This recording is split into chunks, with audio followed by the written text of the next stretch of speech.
Oh, a little crunchy. That'll happen from time to time with certain games, certain rule sets. A little crunch never really hurt anyone.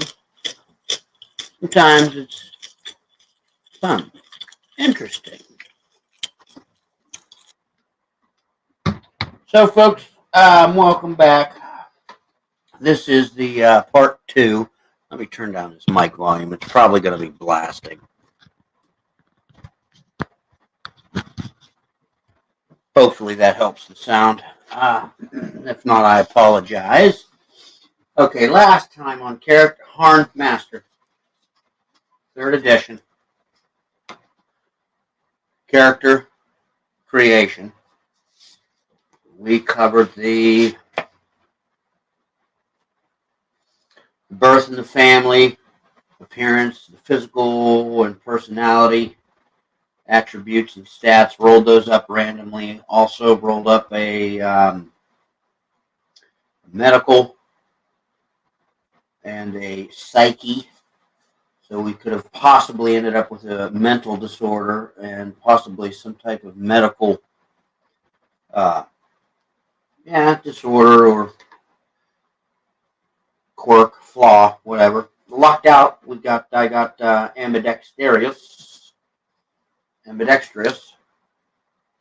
which is actually a little bit of a boon. Speaking of these two,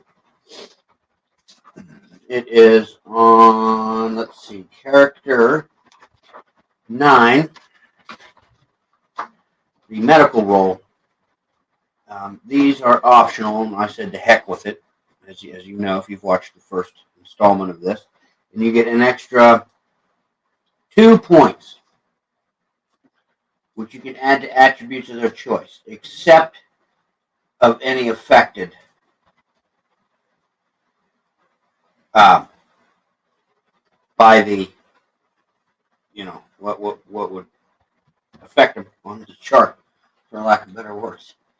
And we did not add those. I did not add those, so I put 2 up here as a note. And then there is the psyche. On that, you get, I believe it's 3 points.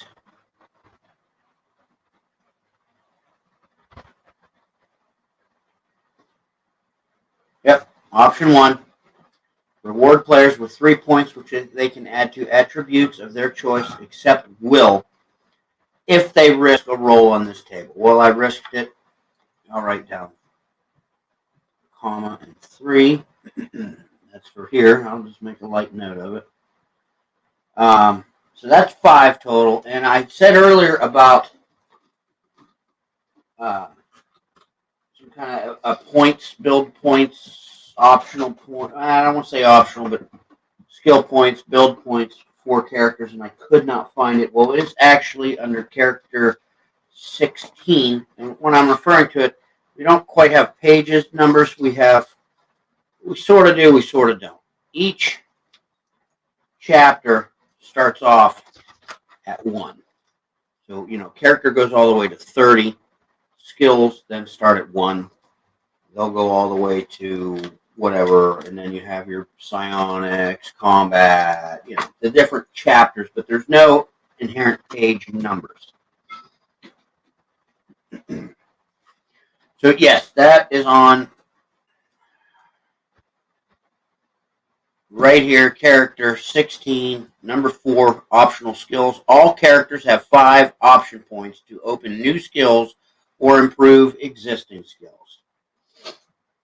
So I'll just put a little 5 over here just so I don't forget. But yes, I was correct. I was losing my mind last time and just couldn't find it. Could not find it. Did not know where it was. I want to thank everyone. I'm going to take a little pause here while I get a sip of my water.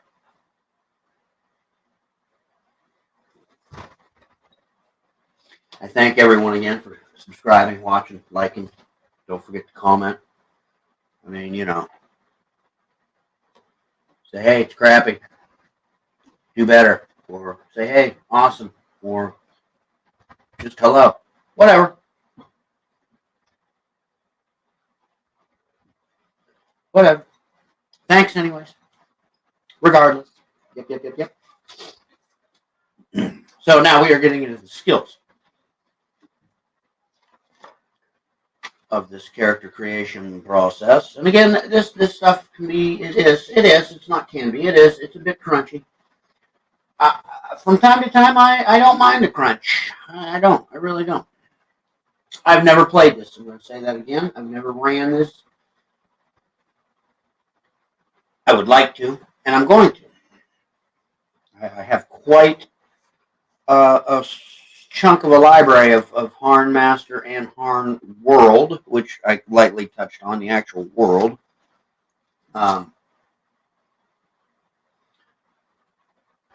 Probably not going to use the world, which I should. But I will use some characters and probably throw them into the somewhat sandbox-ish, West Marches-esque game I've been running. The starting point is the Dungeons and Dragons module B2, Keep on the Borderlands. I've expanded the map and the region, and so we call it B2 Expanded. There's a player, he's got some brothers, they're in a different spot where we left off. We have some other characters up on this end of the map, so I put together his brothers in this Harn style character, and he and I and another player may do, you know, continue a little bit of a story slash, you know, sandbox, roaming around using these rules just to, you know, feel them out. You know, see how it is for sure on the table, at the table. They read neat. They're a little crunch, little, but hey, we'll figure it out. So, back to occupational skills. We rolled the occupation last time, and I was a hide worker. So we look here, find hide worker, and I have hide work, textile craft, and alchemy for skills associated with that occupation that I still may be during this adventuring. Let me find it real quick that way.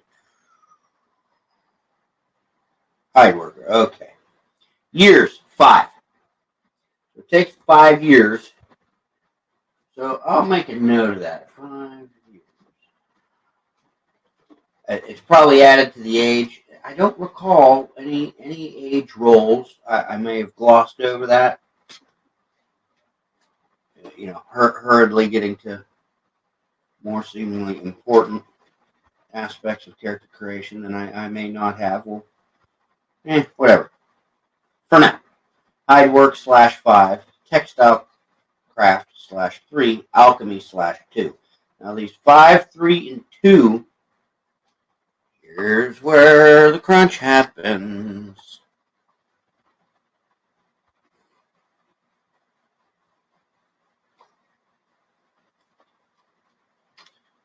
This. I made a note of it. 5, 3, 2. Again, I'm kind of glossing over some of this stuff. Is making advanced characters, so to speak. Clerics. I'm not having a cleric. Shekvar. I believe that's how it's pronounced. The mages, the wizards, sorcerers, warlocks, witches, however you want to kind of mold it. Military careers, not a military. Wasn't in the military. Pardon me. So now, right to skills. There's what's considered a skill base. As we see here, I don't know if we can on this camera, but there's a skill base and ML, which is mastery level. To calculate your beginning skill base,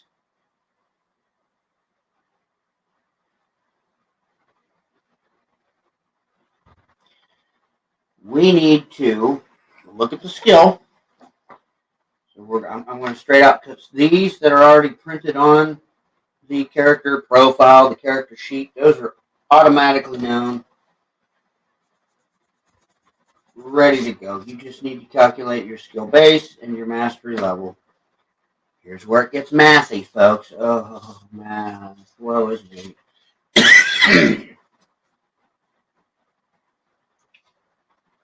Calculating the skill base.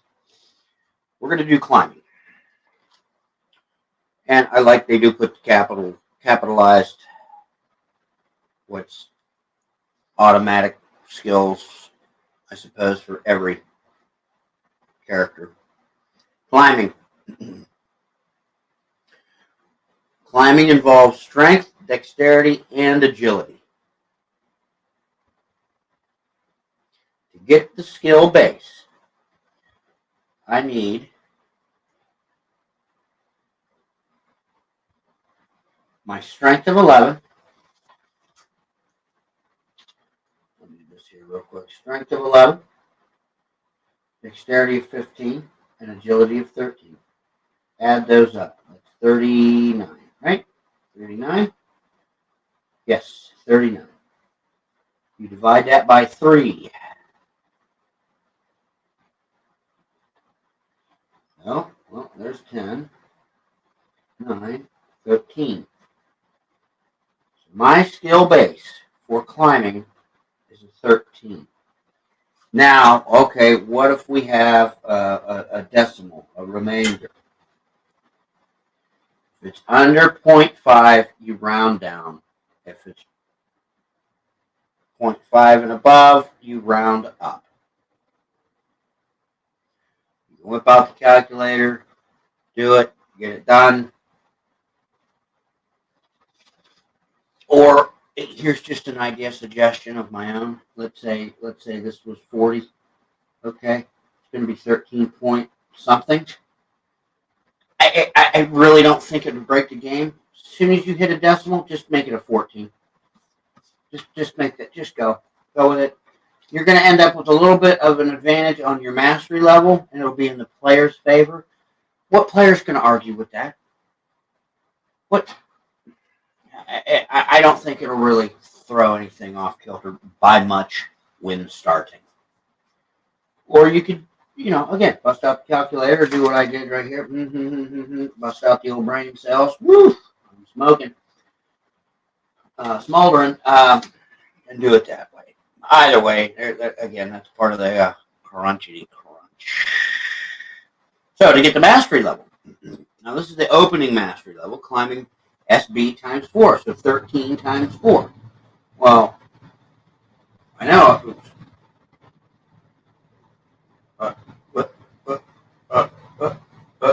52.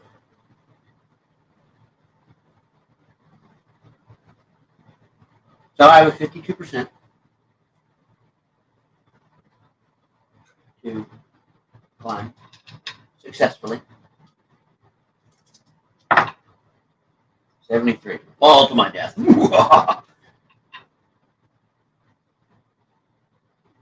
Again, it's suggested in here, as I'm certain a lot of you have heard before. If not, you'll hear it for the first time. Really doubt it. As a ref, DM, GM, you don't call for dice rolls unless it really adds fun, flair, tension to the game. There's definite outcome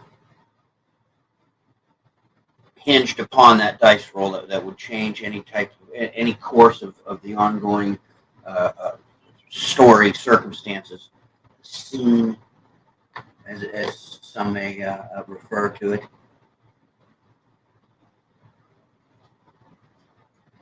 So jumping, strength, agility, agility. No, all right, strength. I can't remember what that was. My strength, I believe, was a 11, 13, 13, 36, 37. So it's going to be a 12, 1, 2 point something. You divide it by 3 once again. Now,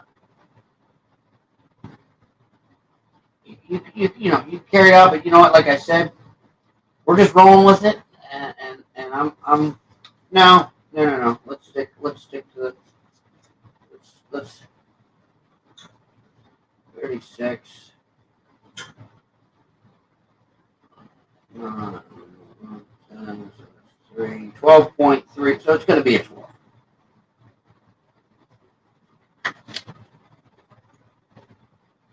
And jumping, right? Yep. We multiply that by 4. 48.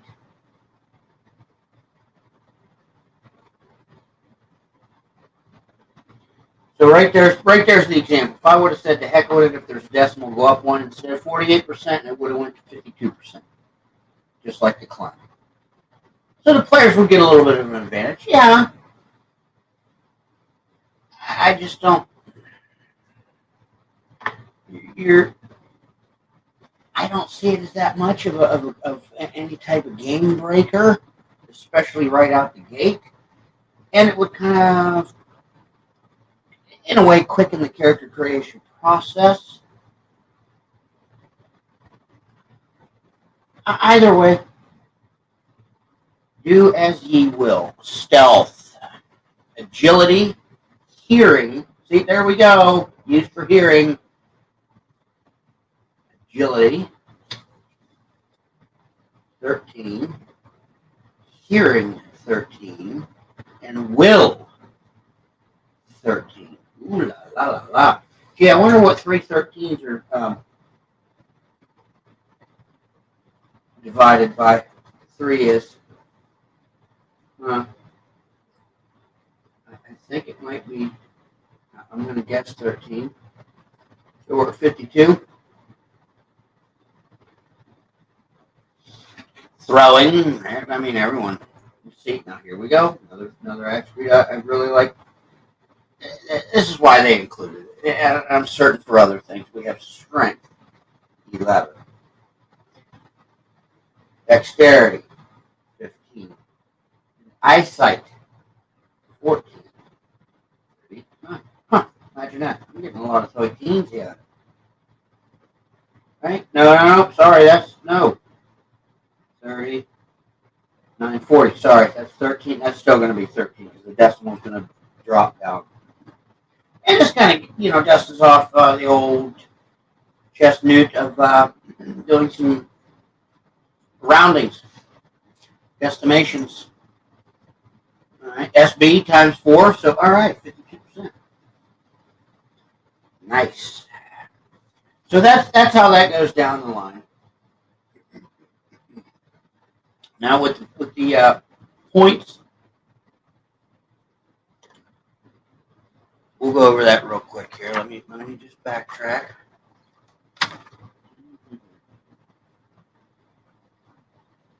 Sure, I'm looking right. Again, I'm dusting this off. Character 16. That's right.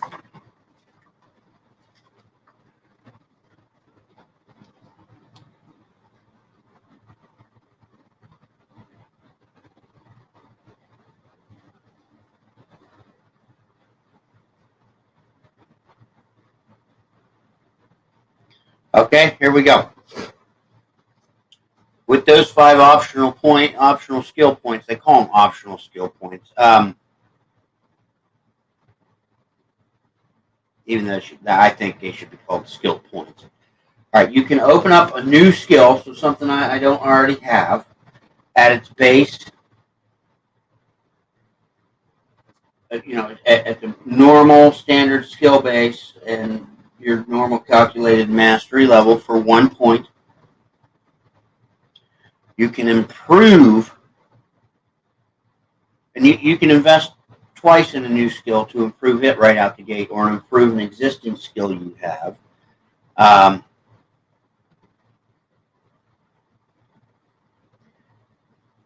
for one OP, one of these skill points, you can improve any open skill by this SB goes up by 1. A second improvement of the same skill costs an additional 2 points. Hence, improving an open skill. So if I wanted to improve this climbing SB by 2 to make it a 15, it would cost me 3 points, not 2. 1 for the first, 2 for the second. It doesn't say anything about going above and beyond.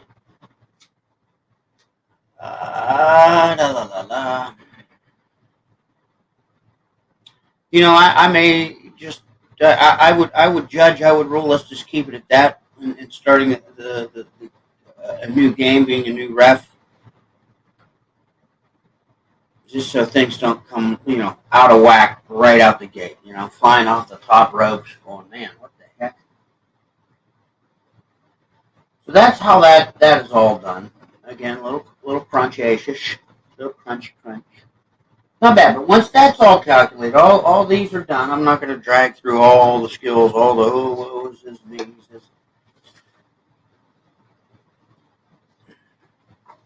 Now there are penalties that can be, applied to skills. It's going to be a really difficult climb. I know you got climbing 52, but man, it's a muddy slope. The rain is coming down. It's a very steep uphill slope climb. You know what? I'm going to take 20% off of your roll. Or, okay, 52, you got to roll under a 32.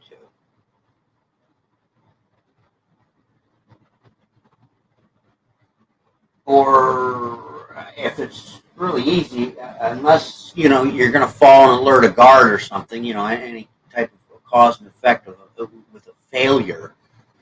All right, yeah, you can climb that up, but because, if you were to fail, but it's going to be a fairly easy climb. It's a rope. There's a knotted rope or whatever. I'll give you an extra 20%. So now you got to get under a 72. It's that type of deal. There is specialties listed under the skills. So you could really get, if you want, you could really get into it. The specialties are kind of, they're optional, but those wouldn't have any specialties. But let's say, okay, ledger main is a skill here. Excuse me.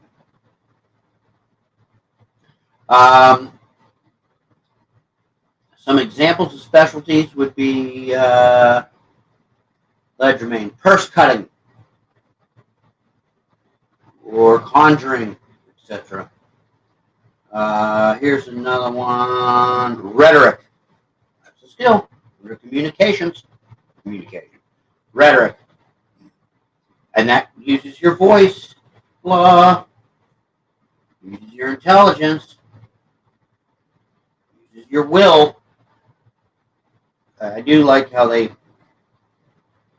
rhetoric, command, diplomacy, intimidation. Those are some specialties. And the specialties, if we do use those, again, those are like an optional. Most skills can be divided into sub-skills or specialties. Suggestions are given on the skills data table. A weapon crafter could specialize in mailcraft, a jeweler in gem cutting, etc.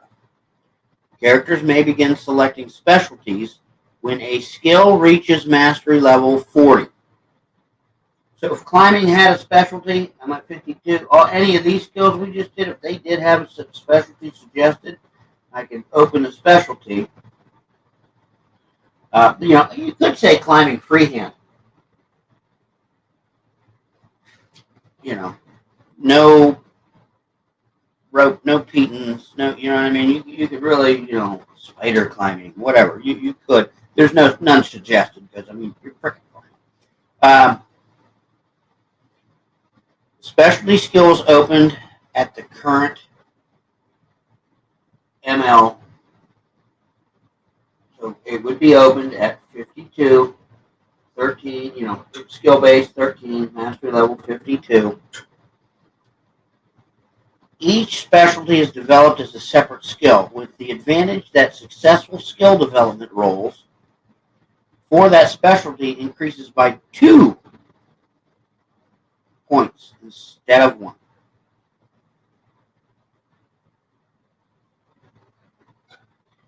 The character may declare any number of specialties, but each is a separate skill.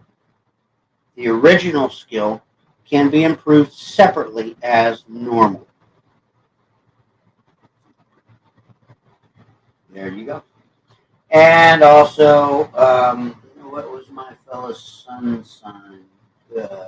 Scorus. So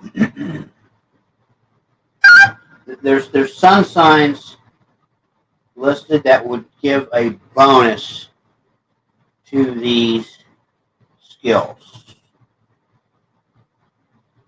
Different sun signs, different skills.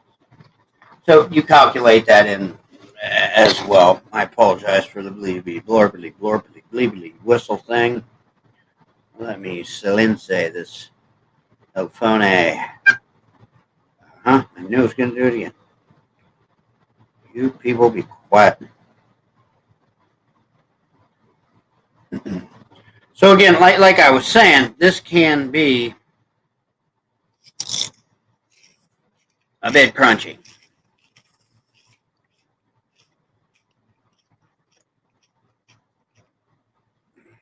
It can really crunch a run.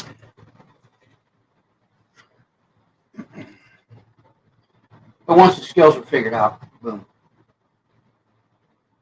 You'll see on here. I'm going to cover skill testing next. And this critical success, critical failure, moderate success, moderate failure. It is also in the combat system because combat is skill based. You want to use a sword, you better put sword as a skill. That's it, bottom line. Or a long sword, short, whatever.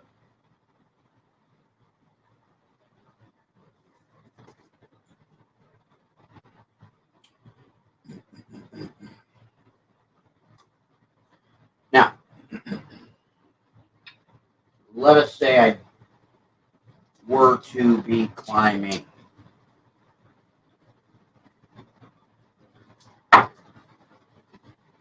42. I climb as normal.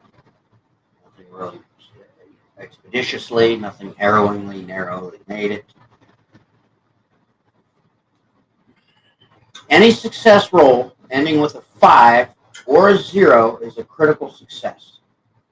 Any failure roll ending with a 5 or 0 is a critical failure.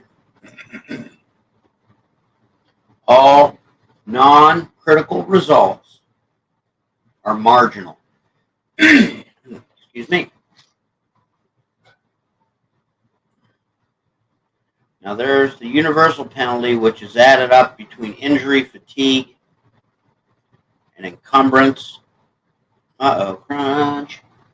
That is actually on, I'll tear this off. Right here, back in the sheet. That's the combat profile. I mean, you kind of know that because usually you really use that with combat, and then once everything's your injury, your fatigue, universal, that's A and B, universal and fatigue added together. Encumbrance, that's your load, divided by endurance. We're getting there.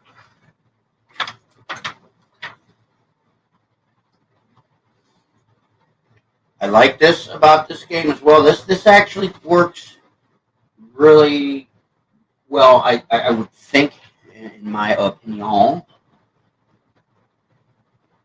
There's skill development. Okay, you've been using a certain skill skill or 3 or whatever quite a bit for a session or 2 or 3, the ref may very well say, all right, so-and-so, you climbed a lot and swam a lot, and you two, you fought a lot. Those skill sets that you used, you're going to get a skill development roll. And what you need to do is, some skills may be developed by practice, study, some require training. Execute each skill roll as follows. You roll a D100 plus the applicable skill base. So if I were improving climbing, I would roll a D100, add 13. I've got an 85 plus 13, 98. If the sum is greater than the current mastery level, which my current mastery level of climbing is 52, I increase the mastery level by 1. So now I'm up to 53%. I know, seems like a slow crawl, but DM's characters kind of pay attention. It's almost kind of like the burning wheel tick of so many successes and so many failures of using certain skills. You get to bump it up. But you also, this is what I really like too about a game that uses close to a 1-to-1 ratio is timekeeping. What I've been doing with B2, because expanded, the characters are there's a home base, there's a safe spot to keep, and other hamlets and villages surrounding the keep, because I have expanded that map. House expansion, so to speak. But 99% of the time, they're back somewhere safe, resting, carousing. So every day that passes from the time that we have last had game until the next time we're at the table, that's how many days went by in the game world. In-game calendar. It's just the way it is. That's how the calendar moves forward. That's how the clock keeps ticking. That's how we're going through seasons. That's how these characters are aging. This is one way the characters can develop if we were using HarnMaster. Practice/study. SMPs, as they're referred to reflect solitary practice and or study. A character has 30 skill maintenance points, SMPs, per game month. These points may not be accumulated from one month to another. Any unused points in that month are lost. The 30 points assume that after meeting the basic requirements of living, eating, and sleeping, the character has 1 spare hour per day to practice, study, get better at things. Additional time for practice or study might be possible with those with a high will.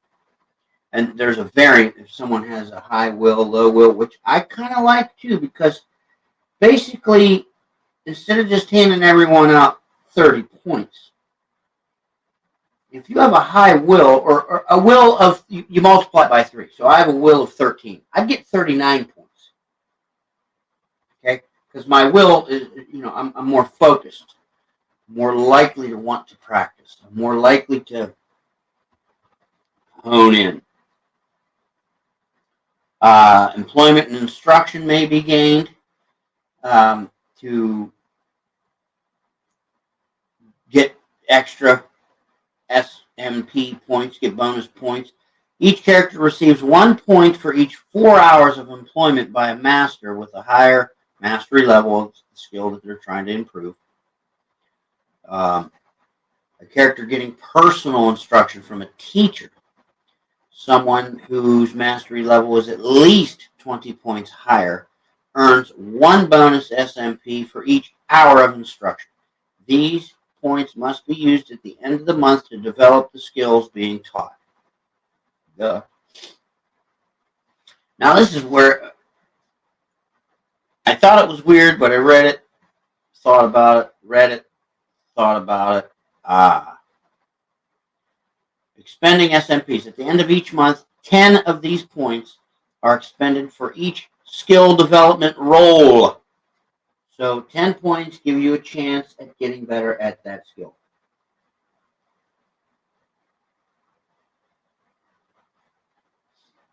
Monthly skill development roles may be distributed amongst any open skills. The skills obviously must be feasible. You got to have necessary tools, materials. I mean, they got to be available.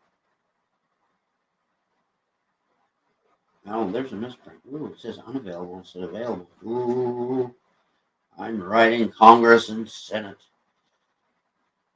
There's also a thing for stressful bonus experience. DM, GM, ref. It says GM here.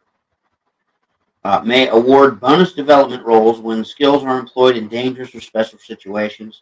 Success or failure using the skill has no bearing. People learn at least as much from failure as from success. So there you go. I like the will variant. I mean, your will kind of reflects on whether you're lazy or not. Well, if you're lazy, if I have a will of 8 compared to someone with a will of 15, why the heck would we get the same amount of points to develop ourselves personally, so to speak? Skill, personal. I don't know. Kind of like that option, that variation. And then it goes on to describe the skills. Give some examples of successes and failures. The craft and lore skills can only be opened with the assistance of a qualified teacher after 1 to 6 months of instruction. The average number of training months necessary to open all skills is given, and during this period, no other skill development can be done. A few skills can be opened on first use. Kind of like that. Astrology, it's going to take you 3 months to learn, bro. Alchemy, at least 6 months, bro. Animal craft, a month. Cookery, first use. Agriculture, fletching, embalming, engineering, they all have their different time periods, and some of them don't quite make. I mean, just go by it, run with it. Let's have fun. It'll work. They've been doing this since the mid '80s, at least. Come on. Weather lore, weapon craft, and then it goes into weapon skills and combat skills. Initiative is a freaking skill. Now, for the most part, initiative is determined through that skill, and that's it. Now, there is in combat later. I will get into this probably in the 3rd installment. It's kind of like a reaction roll. Actually, pretty much is a reaction roll. Depending on your critical success compared to a critical failure or a failure to a success, etc. There's a little chart. It's like a phase rip. That's what I was trying to look for, too. That reminds you of phase rip. Those that know. And the enemy, the opponent, enemy, whatever, may go berserk, may flee, may freeze in terror, may try and parlay, or may act normally. That's kind of neat. You get your analysis and appraisal skill, which is neat. They give you examples. And then right here is flat out. You don't have to use these skills if you don't want to. And you still want, like, the in-depth feel of what the setting is, and you can use some of this stuff. You do attribute tests. That's all. You just test whatever attribute, and boom, you're done. You don't need no skills. But I like them. They're here. Let's use them. Let's feel it out. See how it feels. And then we have our combat, which that will be in the next installment. I'm going to finish filling this front part out. I'm not going to bore everyone with the details of doing such. I believe you get the gist. Combat has 26 pages to go over. Well, not really, because we have Joust. I'm not going to cover the Joust. But the mounted combat is here. We have steed breeds. We have, yo, baby. Good stuff. And then physician, that's about healing. Psionics, that's up to the DM 100%. There is no like, ooh, character gets to roll. Now, again, DMs say, all right, roll me a percentile. Me, just for fun, if I were to roll for psionics, and usually if it's just like a 1% instead of rolling a 1 out of 100 or 100 out of 100, I usually tell the player, pick one number from 1 to 100. And if they rolled that number they pick, bam, they get it. So I might even do that for Sonics just to be, And players are not supposed to know they are psionic until it begins to manifest. There's a little side note. And then there's the campaign stuff. It's kind of like a little DM section in a treasure bit. But for now, I'm going to end this here. I appreciate everyone tuning in, subscribing, liking, commenting. I thank you all. I will, and I have been spreading the word about those who I appreciate and have, given me shout-outs. I've given them shout-outs and etc. They have their own channels and do their own thing. I'm going to be busy working here the next week, at least. Long shifts, long hours. So there might be a hesitant until part 3 comes about. Bear with me, folks. I apologize, but hey, duty calls. Wallet's getting hungry. So, yeah, once again, thanks, everyone. I hope everyone is doing well. I hope health, home, happiness, family, everything going good.